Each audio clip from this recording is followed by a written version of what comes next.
Indonesia adalah salah satu negara dengan ijazah palsu yang paling banyak di dunia, paling marak. Kok bisa seperti itu? Saja misalkan Pak Jokowi, ya, saya tidak menyebut bahwa beliau ijazahnya palsu, tapi saya menyebut bahwa ijazah beliau cukup kontroversial akhir-akhir ini adalah Pak Bambang Susatyo, Pak Ketua MPR, Pak Bamsud. Itu ijazahnya janggal. Ada Pak Jaksa Muda Reda Mantovani. Nah, ini Jaksa Agung Muda. Beliau dicurigai juga. Kemudian ada Pak Dasko Ahmad. Nah, orang yang sangat kental dengan Partai Gerindra. Mengetahui kemarin ada Pak Bahlil. Nah, beliau juga kemarin itu menghebohkan UI karena disertasinya di UI itu agak janggal gitu. Ini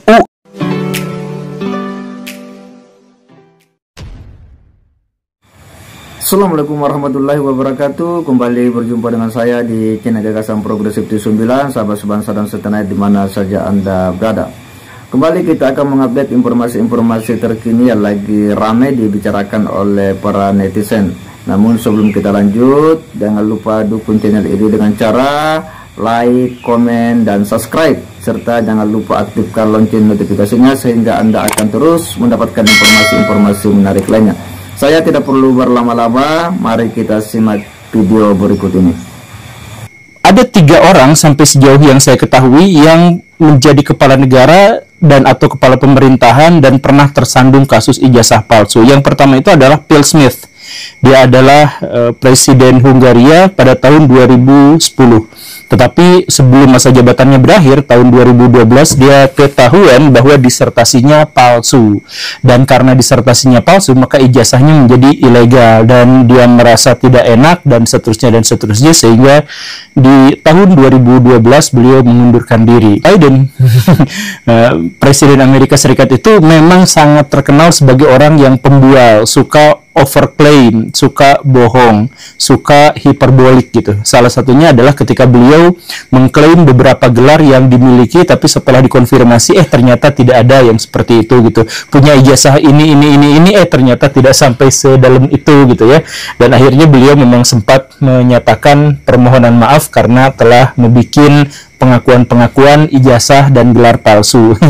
Kemudian yang ketiga, kepala pemerintahan yang sempat tersandung kasus ijazah palsu itu adalah Alberto Fujimori, seorang presiden yang keturunan Jepang sebenarnya, tapi dia menjadi presiden untuk Peru. Nah, kalau ini beliau itu banyak sekali masalah-masalahnya, dari mulai korupsi dan sebagainya.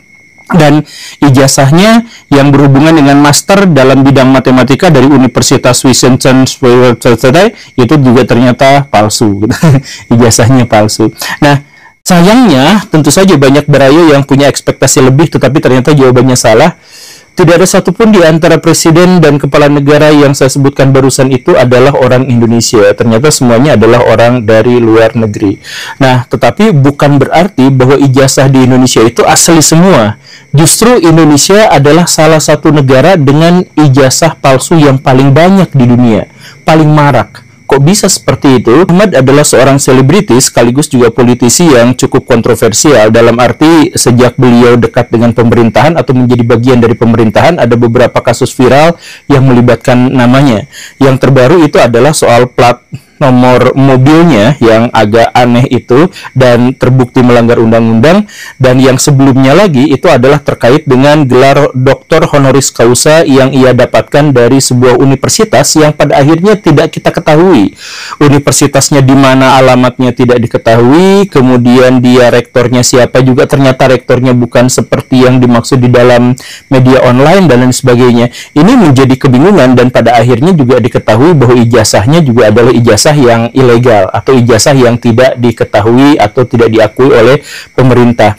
Nah, ini menjadi sorotan untuk beberapa orang. Di antaranya adalah kalau misalkan ini sudah terbukti ilegal dan bahwa status Pak Raffi Ahmad itu adalah pejabat publik, kenapa ijazahnya ilegal dan kenapa tidak ada tindak lanjutnya? Misalkan sesuai pasal 272 ayat 1 KUHP itu menyatakan bahwa setiap orang yang memalsukan atau membuat palsu ijazah atau sertifikat kompetensi dan dokumen yang menyertainya itu dipidana dengan penjara paling lama 6 tahun. Nah, apakah ini tidak termasuk delik atau apa? Saya juga bukan ahli hukum, bukan pakar dalam hal ini. Cuman kenapa setelah diketahui bahwa kampusnya itu ilegal dan bahwa ijazahnya juga ilegal dan seterusnya, kenapa tidak dilanjutkan gitu? Nah, saya kemudian berpikir juga bahwa kalau misalkan ada orang yang selevel itu, setinggi itu jabatan dan amanahnya, dan kemudian terlibat dalam masalah ijazah yang ilegal dan atau mungkin palsu, apakah rakyat Indonesia juga sudah terbiasa dengan hal yang seperti itu? Bahkan tidak ada tindakan hukum menunjukkan bahwa ini adalah sesuatu yang sudah terlalu lumrah di masyarakat. Saya kemudian ngecek internet, dan langsung keluar baraya sesuatu yang bikin saya bergidik itu adalah tentang begitu terang-terangannya banyak orang yang bikin dan menawarkan ijazah palsu. Jadi misalkan saya ngetik kemarin itu melayani penjualan ijazah resmi. Saya tulis di Google seperti itu. Melayani penjualan ijazah resmi, dan hasilnya keluar semua. Jasa ijazah asli, jasa ijazah resmi dan sebagainya. Tapi setiap saya klik itu nggak ada yang asli, nggak ada yang resmi gitu. Jadi misalkan ya, salah satunya yang mereka tawarkan itu adalah Anda butuh ijazah untuk mencari pekerjaan atau untuk melanjutkan kuliah, dan untuk kenaikan jabatan kami jasa pembuatan ijazah asli bukan aspal. Kami siap membantu Anda untuk memenuhi kebutuhan ijazah untuk bekerja dan untuk melanjutkan sekolah kuliah berikut merupakan jasa yang kami sediakan. Jasa bikin ijazah SD itu 1 juta rupiah, SMP 4 juta rupiah, SMA 6 juta rupiah, D3 itu 14 juta rupiah, S1 21 juta rupiah, dan S2 31 juta rupiah. Masalahnya adalah ini dipampang terbuka. Jadi langsung ditawarin gitu. Jadi sekali lagi ya, baraya ngetik kata kunci yang saya maksud tadi itu melayani penjualan ijazah resmi gitu ya. Itu langsung di laman 1 Google itu, situs 1, 2, 3, 4 semuanya itu menyediakan dan menawarkan ijazah palsu. Artinya apa? Ini adalah sesuatu yang sudah lumrah, sudah umum terjadi di mana-mana. Ngetik di situ di Google langsung keluar semuanya baraya. Dan memang banyak di antara mereka yang menyebut bahwa ini ijazah bukan aspal, ini adalah ijazah resmi. Kalau ijazah resmi itu pasti melalui jenjang belajar, pasti ada studi yang harus kita lakukan. Ini nggak ada sama sekali. Ini cuma langsung ditawarkan seperti itu kurang lebihnya. Bahkan ada harganya, dan dikatakan juga di situ untuk yang mau bekerja atau untuk yang mau naik pangkat jabatan dan sebagainya, itu langsung minta ijazah ke sini. Itu saya benar-benar terkejut karena beberapa hal. Yang pertama itu adalah karena begitu banyaknya yang menawarkan itu, bahkan di laman pertama sudah penuh. Dan yang kedua adalah betapa terang-terangannya ini. Ini saya nanya, Pak Polisi, para penegak hukum, para jaksa, pengacara, kok gak ada yang bertindak dengan fenomena yang seperti ini? Ini udah jelas, udah kelihatan gitu. Dan mereka bahkan membubuhkan nomor handphonenya. Tapi kok gak ada tindakan. Yang herannya itu adalah, coba misalkan ya, ini tawaran mereka. Kelebihan jasa kami diantaranya adalah jaminan ijazah yang sah. Ini jelas bohong ya. Legal, terakreditasi, terdaftar di kampus dan Diknas. Bukan ijazah aspal, dan bisa ikut wisuda. Kalau ada kata-kata bisa ikut wisuda, berarti ini palsu gitu ya. Karena sebenarnya mau ikut wisuda atau enggak gak jadi masalah, karena yang lebih pentingnya itu adalah ikut kuliah. Ini nggak ditawarin ikut kuliahnya sama sekali, bahkan tidak usah ikut kuliah. Aman untuk daftar CPNS, caleg, dan cabub. Betapa ngerinya kalau misalkan banyak sekali pejabat-pejabat di Indonesia yang ijazahnya palsu. Karena artinya apa? Artinya mereka tidak berkompeten, dan yang kedua adalah karena mereka tidak jujur. Sedemikian bejatnya negara ini itu kalau dipimpin oleh orang yang udah tidak berkompeten, tidak jujur pula. Tapi ini ditawarkan di sini. Jadi aman untuk daftar CPNS, jadi caleg dan cabub. Kemudian kelebihan berikutnya katanya itu adalah tenang untuk melanjutkan ke jenjang pendidikan yang lebih tinggi, S1, S2, S3, bisa ikut wisuda, bukti otentik katanya. Bukti otentik itu perkuliahan baraya, bukan ikut wisuda. Kemudian tidak takut dicek di kampus bersangkutan karena benar-benar terdaftar. Nah, ini garis bawahi, ini sesuatu yang mengerikan baraya. Kemudian sudah termasuk biaya pembuatan skripsi. Nah, nomor 10 ya. Sudah termasuk biaya pembuatan skripsi, tugas akhir, tesis, syarat KTP, foto berwarna hitam putih, universitas yang dituju. Jadi universitas mana yang kita mau itu ditembak di situ. Udah include sama biayanya, dan termasuk IPK yang diminta.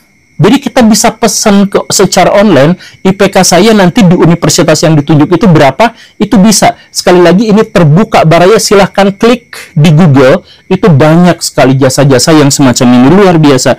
Tahun kelulusan yang diminta juga itu dipersilahkan. Jadi mau lulus tahun berapa, IPK-nya berapa, dari universitas apa, dan skripsinya apanya, segala rupanya sudah jadi. Ini adalah layanannya. Cukup dengan 21 juta rupiah kalau mau jadi mahasiswa S1. Jadi kalau misalkan ada orang yang cukup kaya, 21 juta rupiah itu ya, aduh, receh buat mereka untuk dapat gelar S1 tanpa mereka kuliah, tanpa mereka ikuti jenjang pendidikan yang begini dan begitu, langsung dapat ijazah palsu tapi ngakunya asli. Bagi saya ini adalah sesuatu yang sangat mengerikan, baraya. Tapi saya keluar dari situs yang tadi, kemudian masih di laman pertama di Google, saya cari yang lain lagi, dan ternyata tawarannya juga sangat-sangat bombastis. Kami membantu Anda yang kesulitan, ingin kuliah tapi nggak ada waktu karena terbentur jam kerja. Artinya dia tidak nawarin kuliah kan, ingin kuliah tapi terbentur waktu. Ijazah hilang, rusak, dicuri, kebakaran, kecelakaan, dan lain sebagainya. Kemudian DO dan takut dimarahin orang tua, maka akan dapat ijazah dari sini. Kemudian IPK jelek, ingin dibagusin. IPK bisa direkayasa, baraya. Kemudian biaya kuliah tinggi tapi ingin cepat kerja. Kemudian ijazah ditahan perusahaan tapi ingin pindah ke perusahaan yang lain dan lain-lain. Ini bisa diakalin sama pembuat ijazah palsu ini. Kemudian produk kami, semua ijazah dari diploma D1, D2, D3 sampai dengan sarjana S1 dan S2, hampir, ini garis bawahi, hampir semua perguruan tinggi kami punya database-nya. Jadi dia langsung mengklaim dan bahkan mencantumkan universitas yang bisa dia catut, yaitu apa? Universitas Tarumanagara, Universitas Mercu Buana, Universitas Gajah Mada, Universitas Atmajaya, dan Universitas Pancasila. Masih banyak sebenarnya di situ, tapi saya sebutkan 5 aja di sini. Ini maksud saya adalah ini jelas palsu kan? Ini jelas palsu. Jadi IPK-nya boleh tunjuk sendiri, universitasnya boleh tunjuk sendiri dan sebagainya. Dan bahkan tahun lulusnya juga bisa ditunjuk sendiri. Begitu mudahnya untuk bisa bikin ijazah palsu di Indonesia. Ini yang saya tanyakan itu adalah lagi-lagi ya, para penegak hukum kemana?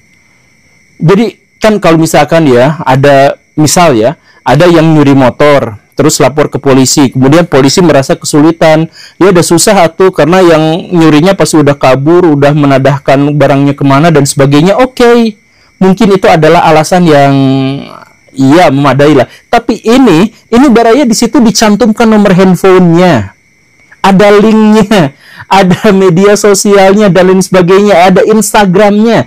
Ini kelihatan jelas, tapi kok para polisi, para penegak hukum tidak ada yang bergerak di sini. Dan ini kampus-kampus, saya nanya, ini Mercu Buana, Tarumanagara, Gajah Mada, Atmajaya, ini dicatut. Kok nggak bertindak? Apakah jangan-jangan memang beneran terlibat atau enggak? Saya juga nggak tahu. Tapi kenapa hal yang seperti ini tuh dibiarkan gitu? Bahkan mereka pasang iklan di Lazada, di platform ya yang toko-toko online yang kayak gitu, mereka benar-benar terbuka. Ini saya mohon maaf ya, saya nanya kepada Lazada sekarang, itu yang saya screenshot itu beneran atau enggak? Kok bisa jualan ijazah palsu itu di sana gitu?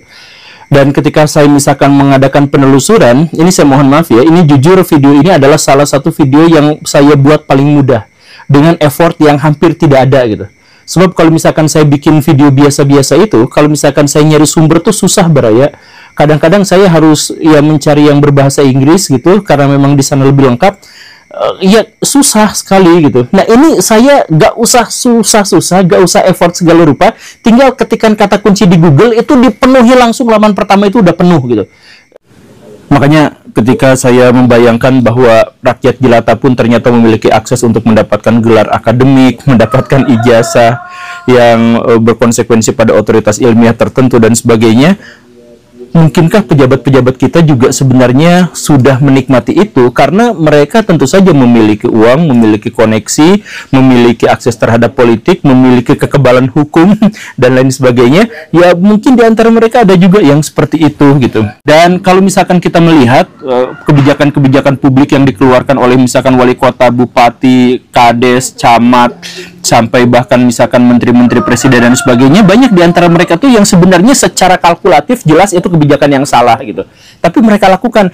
Jangan-jangan mereka memang tidak memahami konteksnya, mereka tidak memahami apa yang mereka lakukan, mereka tidak memahami tentang kebijakannya sendiri karena memang ijazahnya palsu atau misalkan gelar akademiknya juga palsu dan kecerdasan intelektualitas mereka juga sebenarnya palsu, tapi mereka mendapatkan itu semua gitu. Jangan-jangan seperti itu gitu.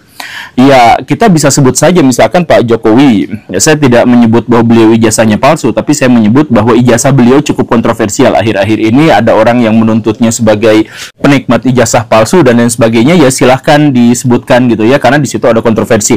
Dan bukan hanya Pak Jokowi, kita menemukan jajaran politisi-politisi dan pejabat-pejabat publik kita juga memang ada skandal di situ, ada kontroversi di situ. Misalkan saya sebut satu-satu ya, Pak Bambang Susatyo, Pak Ketua MPR, Pak Bamsud, itu ijazahnya janggal, itu gelarnya juga janggal, karena gelar S2-nya itu ternyata didapatkan lebih awal daripada gelar S1-nya.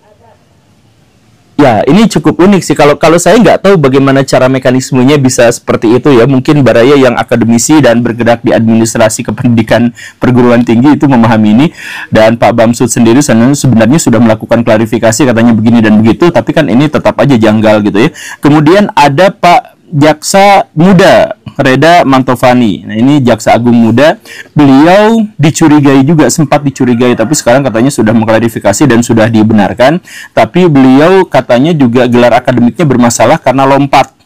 Tiba-tiba langsung jadi guru besar gitu ya. Kemudian ada Pak Dasko Ahmad. Nah, orang yang sangat kental dengan Partai Gerindra.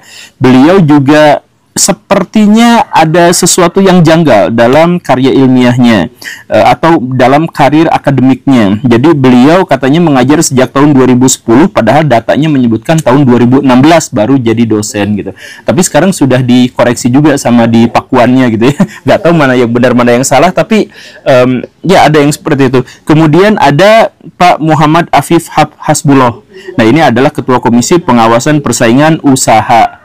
Nah, ini gelar akademik beliau itu didapatkan dari sebuah disertasi yang disertasinya itu justru dialamatkan untuk sastra Italia.